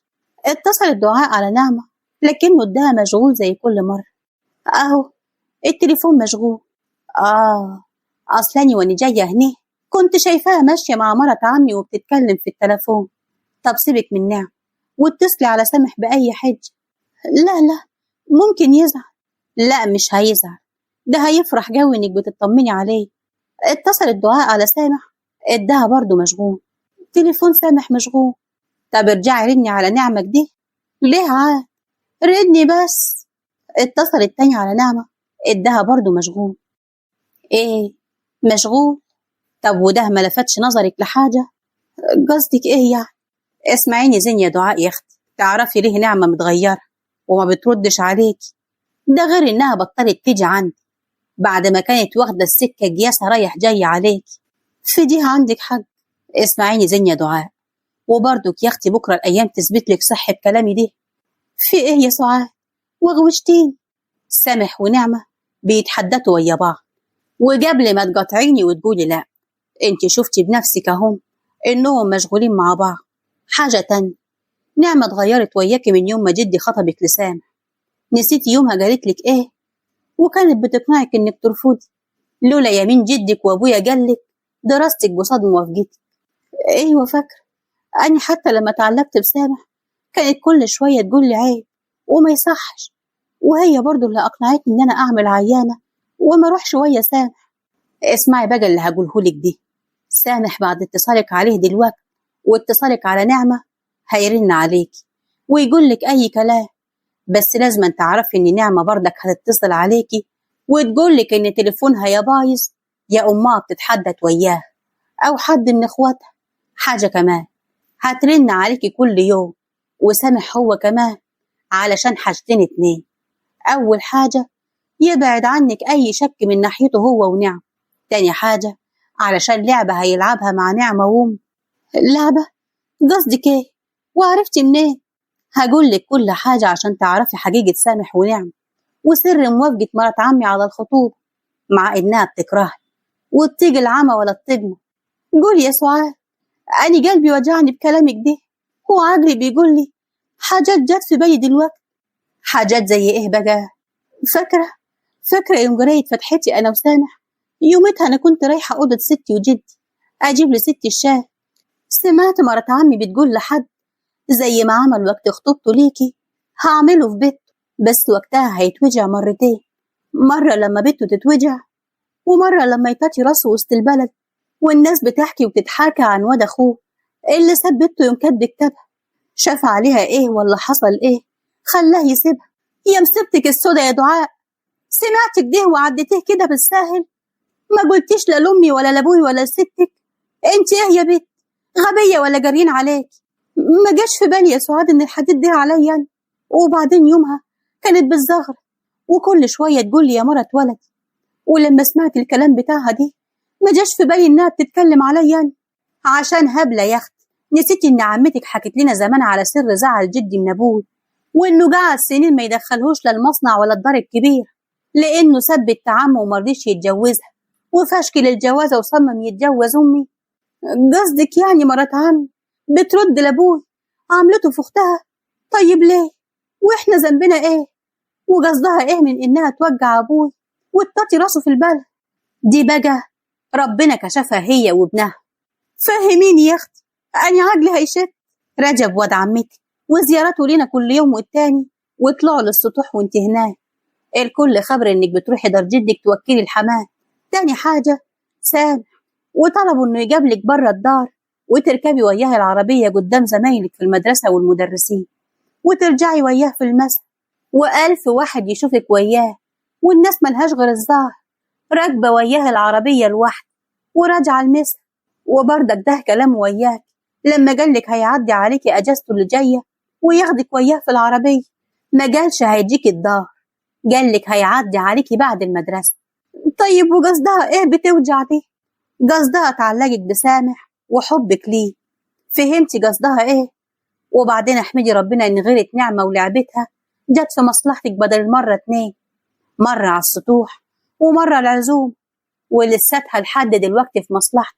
ولو انت واعية وذكية صح تخلي اللعبة لصالح وتوجعيهم في شر أعمالهم. ليه كده؟ هي الناس ما بقاش عندها ضمير؟ عملت لهم ايه علشان سامح ومرت عني يعملوا كده وياي؟ هو علشان ابوي ما خدش اختها تنتجم مني كده؟ وسامح ازاي يرضى على بنت عمه لحمه ودمه الأذية دي؟ ونعمة صاحبتي تتفق عليا معاهم؟ يا خرابي على مخك الزنخ. نعمة ما اتفقتش معاهم ولا حاجة، نعمة بتحب سامح وبتعمل كده عشان تبعدك عني وتجربوا منها هي. لو عمتها تعرف انها بوظت خطتكم كانت ولعت فيها. نعمة بتلعب لحسابها، فهمت يا اختي؟ وبعدين في حاجة كمان لازم تعرفيها وتاخدي حذرك منيها. انا عرفتها من حسنات نفسها بس من غير ما تاخد بالها. حسنات؟ كيف؟ وايه الحاجة دي؟ بص يا دعاء اللي هقولك عليه، بس ده سر بينا، لو حد عرفه عابد هيزعل مني ومش بعيد اتطلق بسببها. حاجة ايه بس يا سعاد؟ وغوشتيني. مصطفى ودعت منى ابو الليل جارنا في دار عاب عشجان حسنات، وهي كمان عشجاه وبيشيع لها جوابات وبيتقابلوا في البند. واني بالصدفة كنت واقفة في المنظرة وشفته بيدي الجواب لسهام، وسمعته بيقول لها تديه الحسنات وهيستنى ردها. وسهام في نفس اليوم اديته الميعاد وهي راجعة من عند حسنات. أنا بقى رحت البندر في نفس الميعاد والمكان اللي قالت عليه سهام لمصطفى، وسمعت كلامهم وصورتهم بالتليفون، ورجعت شيعت الصورة من تليفوني لتليفون حسنات، وهي بغبائها افتكرت إن سهام اللي بعتتها لها وبعتت تشتم وتلعن فيها. مش مصدقاني؟ التليفون أهو، اقري اقري كاتبة إيه الغبية دي. واني بقى أول ما فهمت الكلام بقيت أرد على إني سهام وأوجعها في الكلام لحد ما فهمت الموضوع كله. ومش بس كده، أنا شيعت شتيمة حسنات لسهام، وسهام اللئيمة برضه ردت عليها وقالت كل اللي اتفقت عليه مع حسنات، وفهمت كل حاجة، وإن ست سهام عينيها من سامح هي كمان، وده سر رفضها الرجب اللي بيعشقها. دعاء أخذت التليفون من أختها وقرت الرسايل. يا خبر اسود، بقى كل ده يحصل؟ وكمان عارفين بخطة مرة عمي وسامح؟ وقصدهم ايه بانني هدمر مستقبلي بنفسي؟ ده بقى يتهيألك دي حاجة تخصك انت وسامح، بس ما فهمتش هي ايه. مسحت دعاء دموعها ورجعت كملت قراية الرسايل. اللي فهمته ان سامح الفترة اللي جاية دي هيكون السبب، يعني هيلعب عليا كده كيف ما حسنات بتقول قصد سيئات. بعد ما اتصنطت عليهم وقالت لسهام اللي سمعته بعد اذنك يا سعاد أنا تعبانة وعايزة ارتاح شوية. دعاء يا اختي انت ربنا بيحبك، كشفهم لينا قبل الفاس ما توجع في الراس. الحمد لله، بس معلش أنا بجد تعبان وعايزة أنام وأريح مخي شوية من التفكير عشان أنتبه لمذاكرتي ومستقبلي. طب وهتعملي إيه في الأول؟ هعمل إيه يعني؟ اللي حصل حصل، وألف الحمد لله إن ربنا كشفهم قدامي قبل ما اتورط فيه. وزي ما ربنا قال في كتابه العزيز ويمكرون ويمكر الله والله خير الماكرين. سيبيني يا سعاد، سيبيني الله لا يسيء، أنا عايزة أرتاح، مخي هينفجر. خرجت سعاد وسابتها، رمت نفسها على السرير تبكي وتكلم نفسها وكاتمة نفسها في المخدة وبتقول بقى كل ده يطلع من أعز اتنين على قلبي، سامح اللي اتعلقت بيه وصاحبتي اللي كنت معتبراها أختي وصاحبتي ودنيتي كلها. طب لو سعاد أختي ما كانتش سمعت وعرفت كل ده أنا كنت فضلت على عمايك ده. بتبكي ليه يا دعاء؟ ما يستاهلوش دمع عينيك. احمدي ربنا انك عرفتي الحقيقة بدري، احمدي ربنا انك لساتك على البر وقدامك وقت على الامتحانات عشان تحققي حلمك تكوني دكتور وتدرسي في الجامعة اللي بتحلمي بيها. خلي اللي عرفتيه ده يبقى دافع ليك مش تكفي عنديه. خلي خطتهم طوق يلف حوالين رجبيه. ذاكري وركزي في مذاكرتك واستفادي باللي عرفتيه، وبدل ما يكسرك خليه يجويك. نعمة دلوقتي فاكرة إنها ذكية باللي عملته، استغلي خوفها تنكشف قدام، وعلى قد ما تقدري استفيدي منيها. أما بقى سهام وحسنات هما كمان ما يستاهلوش. استغلي كل حاجة عرفتيها عنيهم واضربي ضربتك بذكاء، وزي المثل ما بيقول الضربة اللي ما تموتش بتجوي. قومي يا دعاء، قومي اغسلي وشك وخدي مصحفك واجري فيه، اجري عشان تهدي وترتاحي ويريح قلبك. دموعك دي ما تنزلش غير على غالي وبس. وبعد شوية رجعت سعاد وخبطت على دعاء تاني ودخلت، لقيتها قاعدة وماسكة المصحف وبتقرا فيه ودموعها نازلة على وشها. ايه يا دعاء، ما توجعيش قلبي وتخوفيني عليك. نحمد ربنا ان ربنا كشفهم ليه وانتي لساتك على البر. وكلها شوية وتنسي وتضحكي على اللي حصل ده. اهم حاجة تذاكري وتهتمي بدراستك. هي الضربة قوية صحيح، بس الضربة تقدري ترديها له، وفي نفس الوقت يا اختي تحققي حلم. امسحي دموعك وقومي اقعدي معانا انا واخواتك بره عشان ما تفكريش في اللي حصل ونفسيتك ترتاح. عشان خاطري يا سعاد بلاش حد يعرف باللي حصل دي، امي مش هتسكت وهتروح لمرات عمي وتتخانق وياها، واني رايدة اخد حق منيهم بشويش. وكمان علاقة ابويا وعمامي وجدي مش عايزاها تتأثر. ابويا ما صدق ان جدي رضي عنه. ايوه يا دعاء، بس الكل لازم يعرفوا عملته، خصوصا جدي. وسهام وحسنات لازم يتأدبوا على اللي عملوه. ما تقلقيش، هياخدوا جزاتهم بسببي وبعيد عني كمان. أنا دلوقتي كل اللي يهمني مذاكرتي ومستقبلي، وزي ما قلت حلمي إني أكون دكتورة. عين العقل يا أختي، طلع عندك حق. التليفون ليه ساعة بيرن زي ما انتي قلتي بالظبط. نعمة بتتصل هي وسامح. أغبية، فاكرني لساتني على عماي. طب وما ردتيش ليه؟ وريحهم ليه؟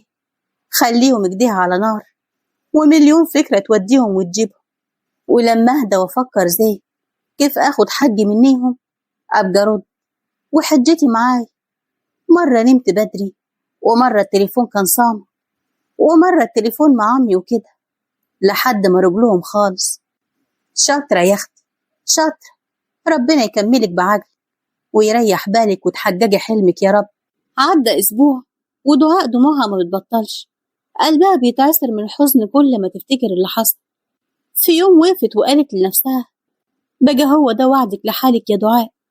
بدل ما تحمدي ربنا قاعدة بتبكي على ناس ما يستاهلوش. قومي خدي حقك وركزي في مستقبلك، هو ده الضربة الزين. وأولهم نعم. خرجت دعاء من أوضتها بعد ما غيرت هدومها.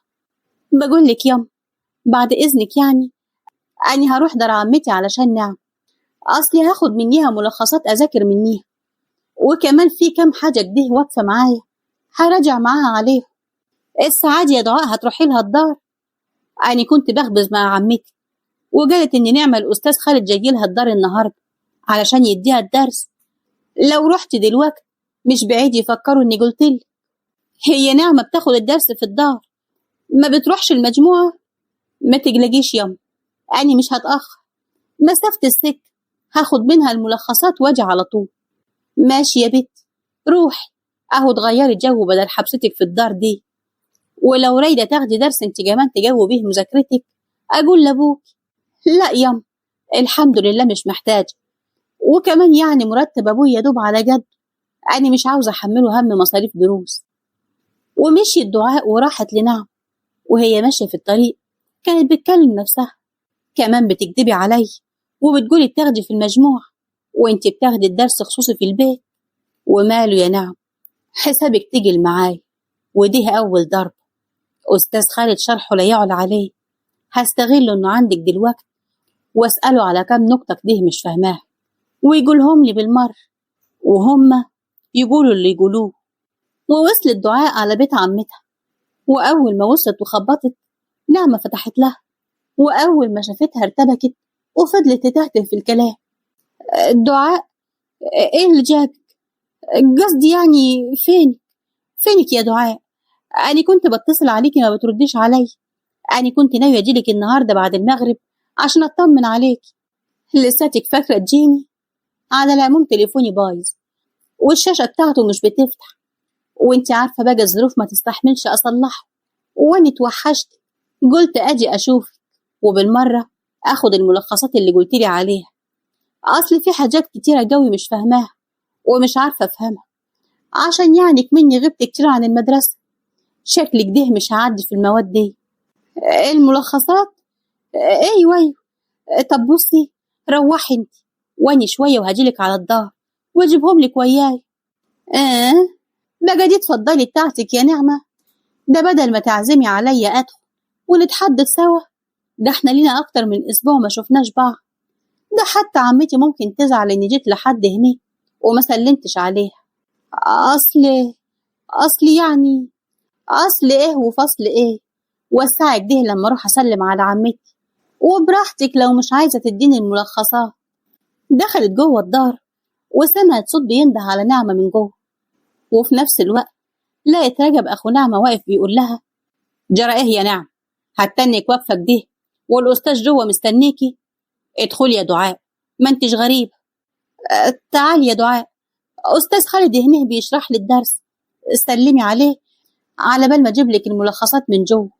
ودخلت دعاء عند الأستاذ خالد وسلمت عليه اللي رحب بيها، وهي استغلت ركة نعمة وقالت له: والله يا أستاذ خالد، أنا كنت هروح لحضرتك المدرسة وأسألك على كام حاجة في المنهج كده واقفين معاي، بس بصراحة اتحرجت.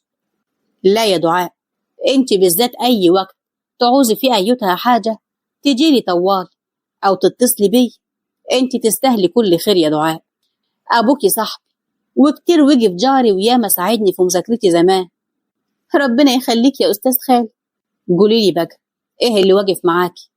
ومسكت الكتاب وقالت له على الكام نقطة اللي مش فاهماها، وفضلت تسأله وهو يشرح لها. ها يا دعاء، في حاجة تانية واقفة معاكي؟ في يا أستاذ، الجزئية دي.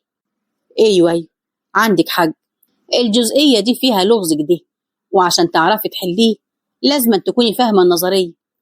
أنا شارح النظرية دي في ملخص، خدي النسخة دي وخليها معاكي، وأني بعدين هبقى أجيب واحدة تانية لنعم، ورقمي مع أبوكي، لو ما فهمتيش الشرح اللي في الملخص اتصلي عليا وأنا هشرحهولك. اتفضلي يا دعاء، الملخصات اللي انت عايزاها اهي، ابقي ذاكري فيهم وعرفيني واني هاجي اخدهم. متشكرة جوي يا نعم، اني هسيبكم بقى تاخدوا الدرس وهروح اسلم على عمتي. واخدت دعاء الملخصات وراحت تسلم على عمتها، قعدت معاها شوية وبعدين استأذنتها عشان تمشي. وهي خارجة من البيت لقت رجب واقف بيتكلم في التليفون. كلمت نفسها وقالت: لازم ناخد حج من سهام، ورجب هو الضربة اللي هتوجعها جوي. قربت من رجب وقالت: كيفك يا رجب، عامل ايه؟ والحمامات في دار جدي بتوكلهم زين؟ اصلي ليا كتير ما روحتش اشوفهم.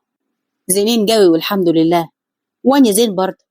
سهام مش بتحب الحمامات، اوعى تجرب منيهم، دي ممكن تفتح عليهم وتطيرهم، ابقى خلي بالك. السهام مش بتطلع السطوح عند جدي غير قليل جوي، وما بتهوبش ناحية الحمامات، ما تخافيش عليهم. أنا مطمنة عليهم عشان انت بتحبهم، لكن مش واثقة في سهام، أصلها لما كانت تحب تزعلني كانت تفتح عليهم وتطير منهم. على العموم انت خلي بالك بقى، أصل سهام مش هتسكت على طلوعة السطح كل شوية، وخصوصا يعني لما سمح بيكون هناك، وأظن اتخانقت وياك كتير. انت ايه اللي عرفك بالكلام ده؟ محدش يعرفه غيري أني وهي. من سهام نفسها قالت كده للكل، وقالت انك على طول بتقعد على السطوح بتاع جدي عشان تبص على دارهم وتشوفها في الرايحة والجاي، وانها ناوية تقول لجدي بس في الوقت المناسب. انت كداب، محدش يعرف اني محدش يعرف؟ ده انت غلبان قوي يا رجل، ده الكل يعرف. وسهام ما خلتش حد في بنات العيلة ما قالتش ليه؟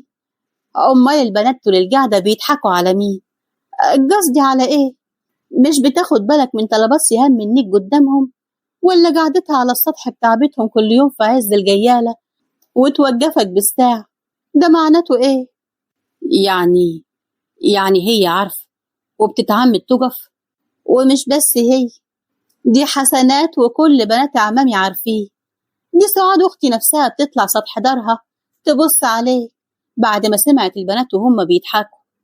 قصدك بيتمجلتوا علي، واني اللي فاكرها بتطلع عشان حاسة بيا وبتحبني. سهام ما بتحبش حد غير نفسها. وانت طيب يا واد عمتي، نصيحة مني بقى، خد حقك منيها ومن كل اللي اتمجلت عليه، بس بذكاء مش بتهور. قصدك ايه يعني؟ بتحبها ورايد تتقدم لها في الأجازة؟ صح. عرفتي منين؟ بقول لك ايه، وقفتنا هنه مش حلو، تعالى وصلني لحد دارنا واني هفهمك على كل حاجة. ومشي معاها يوصلها، وهما في الطريق سألها قصدها ايه. أنا هقول لك عرفت منين، وبرضك ازاي اعرفك تخلي سهام توافق عليه. طب قوليلي عرفتي منين؟ من سهام، قالت انك بتحبها وعاوز تتقدم لها في الأجازة لما بعت لها الجواب والهدية، بس سهام قالت انها استحالة توافق عليه. كداب، لو هي زي ما بتقولي كده بتاخد الهدايا ليه وبتطلع السطح ليه؟ انتي واني مصلحتي ايه هكدب عليه؟ وبعدين أنا هعرف منين موضوع الهدايا دي؟ اسمع يا رجل، لو ما كنتش غالي عليا وصعبان عليا أنا ما كنتش قلتلك سهام بتلعب بيك وعاملاك مهزجتها وعنيها من حد تاني. لو أنا منيك اخد حج منيها واورطها معايا واخليها توافق على الجواز من غير ما تنطق. قصدك ايه يعني؟ قصدك اغلط وياها؟ ايه حديثك العيفش دي؟ لا طبعا، اني قصدي زي ما بتتنجلت عليك والبنات كلهم عاملينك مهزجتهم، اخليهم يصوروكم مع بعض، والصورة دي توصل لجدي وجوز عمتي، ووقتها بقى عشان كلام الناس هيوافقوا على الجواز على طول. وما تقولش كيف تاخدها بالطريقة دي، يعني عاجبك شكلك قدام الكل وتريقتهم عليك، هي مش هتخسر، بالعكس هتاخد واحد بيحبها ومضيع وقته وفلوسه عليها. اسمع مني، اضرب ضربتك بأقرب وقت واني هساعدك واصورك، والصورة اني برضو اللي هشيعها لجدي، بس انت خليك راجل والكلام اللي دار بينا ده يدفن هنيه بنات. طب وانت مصلحتك ايه؟ اكيد مش لله يعني هتعملي كده. صح، ليا مصلحة وكبيرة كمان. اولها سهام هتبعد عن سامح، وتاني حاجة ربنا يعلم انك في معازة اخوه وبتصعب عليا لما بيضحكوا عليه، وهو ده اللي شجعني اقول لك الكلام ده اتفقنا يا رجب، وهو ده اللي شجعني اقول لك الكلام ده. اتفقنا يا رجب. اتفقنا، بس انا عايز كل ده يحصل اليومين دول.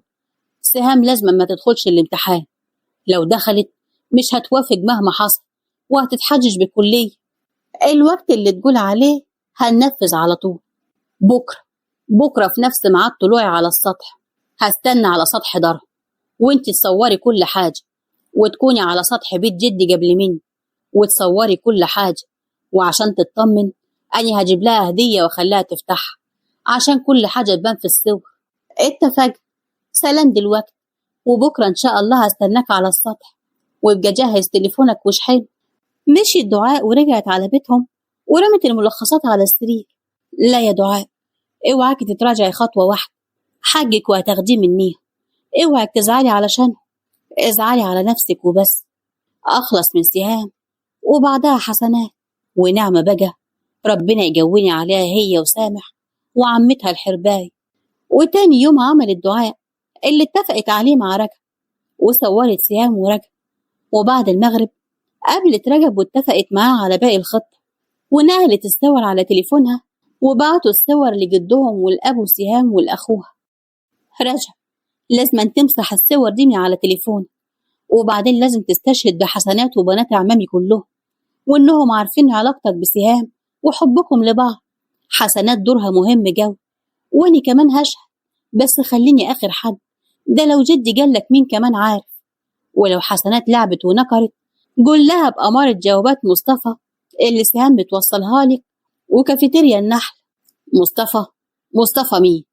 قول لها زي ما بقول لك كده، دي حاجة مش مهم، وعشان ما تفكرش كتير يعني مصطفى جرعابة جو سعاد أختي، عينه من حسنات وبيحبها، واللي أعرفه يعني إنه ناوي يتقدم لها في الأجازة. كيف دي؟ ده جدي يقطع خبر، ده بيكره أبوه عام واستحالة يناسب.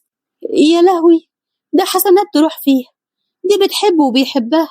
والله ما تتجوزوا ولا تاخدوا، بقى على آخر الزمن عيلتنا تناسب واد المحاريك دول، ده جدي كان يروح فيها. لا لا، كله إلا جد. كويس إني قلت لها، أنا هشيع لك صورة ليها هي ومصطفى، واستغل الصورة دي لمصلحتك علشان تضغط بيها عليها. وجه الليل وسمعوا صوت صريخ، وكان صوت سهام واصل للجو وعارف الكل بموضوع الصور. ورجب عمل زي ما اتفق مع دعاء بالظبط، وطلب شهادة البنات، وأولهم حسنات اللي حاولت تنكر، لكن رجب قال على موضوع مصطفى.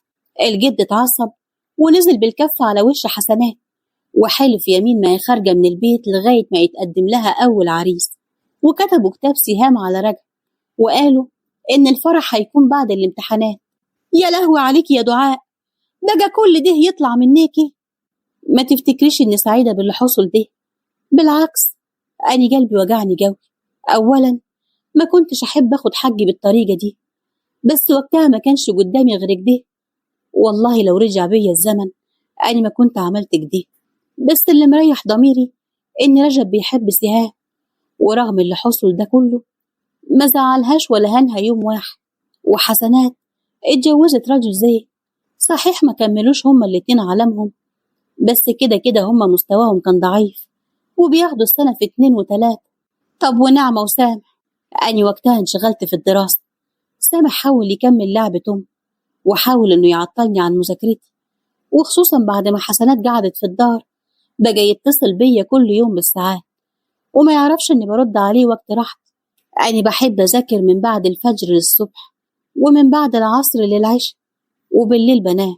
هو بقى كان بيتصل بيا من بعد العشاء لحد ما انام، واني كنت بتحدث وياه. وعدى الشهر اللي كان فاضل على الامتحانات، وجاب لي النتيجة. قلت لازم أضرب ضربتي، ما هو لو النتيجة ظهرت وجبت مجموع، أم وحسنات ونعمة كمان ممكن يقنعوا جدي بالجواز عشان أتحرم من دراستي. فجيت في يوم واتفقت مع نعمة إن إحنا نتقابل في دار جدي، والمفروض إن جدي يعرفنا بميعاد كتب كتابي أنا وسامح. واستغليت إن مرات عمي كانت على آخرها من الحصول لحسنات ورجع، وطبعا كان عامل أساسي إنه يساعدني، بس المرة دي من غير ما يعرف إني استغليته. شوقتني قليل، عملت إيه تاني؟ خليت رجب شاف سامح هو ونعمة وهم على السطح وبيتحدثوا ويا بعض بعشم شويتين، وبدل ما كنت هبعت صور خليته شافهم بنفسه.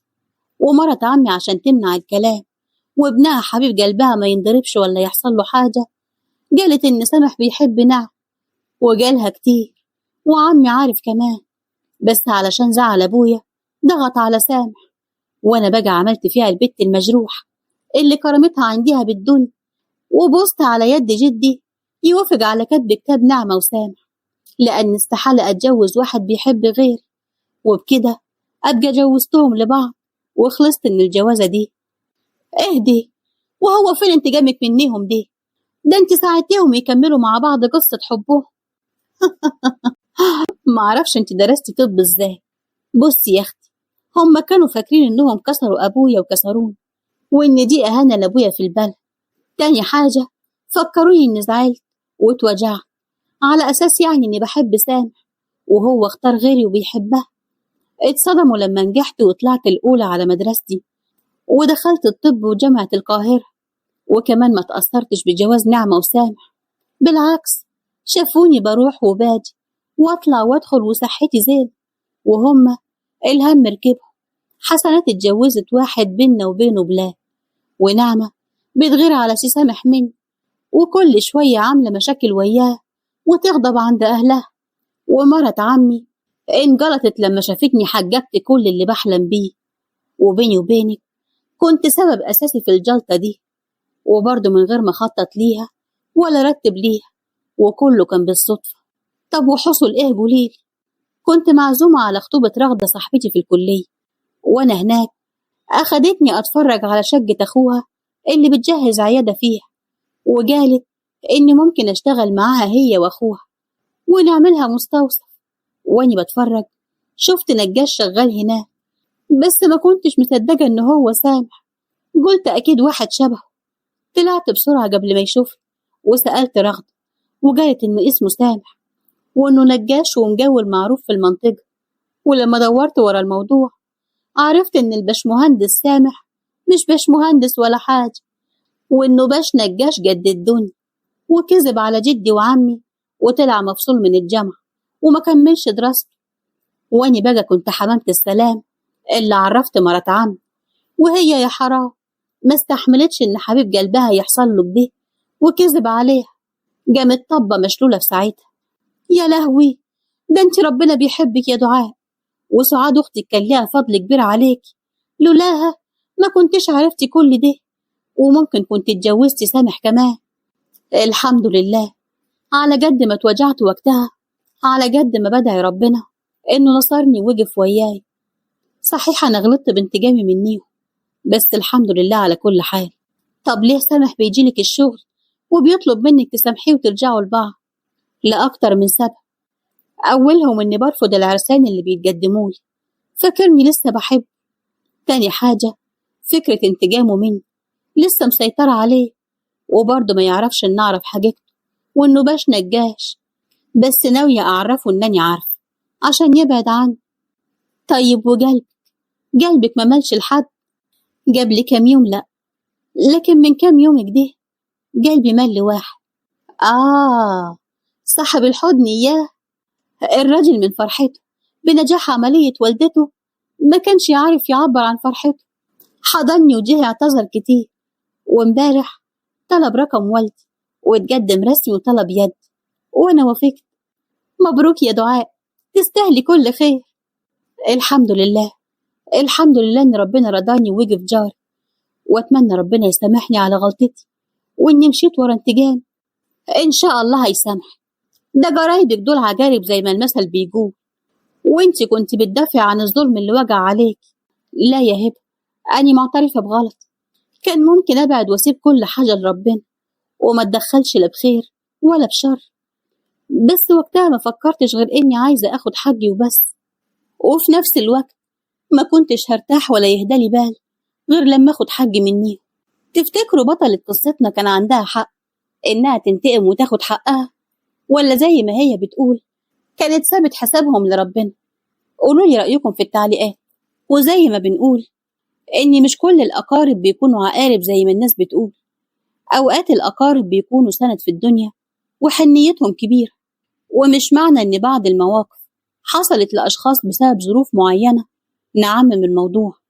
كتير منا ليه قرايب كويسين جدا، وبرضه في كتير مننا لأ، قرايبه بيكونوا سبب كوارث كتيرة في حياته. فياريت ما ناخدش موقف حصل لينا أو لشخص ونعممه. الدنيا زي ما فيها الوحش فيها ألف كويس. ولحد هنا بتكون خلصت قصتنا.